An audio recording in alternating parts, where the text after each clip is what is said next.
তো এখন আমি ঢুকছি টালা বারোয়ারি ঠাকুরটা দেখতে, আর তোমাদেরকে আমি দেখাচ্ছি। দাঁড়াও 1 মিনিট। আজকে মোটামুটি ফাঁকাই আছে, সেরকম কোনো ভিড় নেই, দেখাচ্ছি।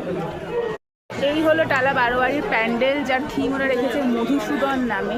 তো চলো ভেতরে ঢুকে দেখা যাক যে কীরকম ভেতরের কী করেছে।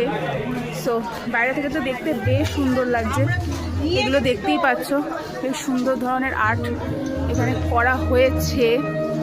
বাহ, এই যে এই হলো ভেতরের ডেকোরেশনটা, বেশ সাবেকিয়ানা ধরনের টাচ এখানে দেওয়া হয়েছে, দেখতেই পাচ্ছ।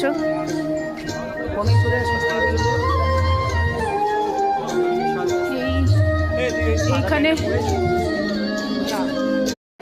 আমি ভেতরটা তোমাদেরকে আরও দেখাচ্ছি, কিন্তু তোমাদেরকে বাইরেটা জাস্ট দেখিয়েছিলাম যে কীরকম কী করেছে, বাট ভেতরের ডেকোরেশনটা দেখলে তোমরা জাস্ট তাকিয়ে থাকবে। এই হলো ভেতরে ডেকোরেশনটা টালা বারোয়ারির, যেটা ভীষণই সুন্দর করেছে, ভীষণই সুন্দর করেছে, দেখার মতন। এগুলো বেশি সুন্দর লাগছে দেখতে, বাহ, দেখার মতন প্যান্ডেল করেছে।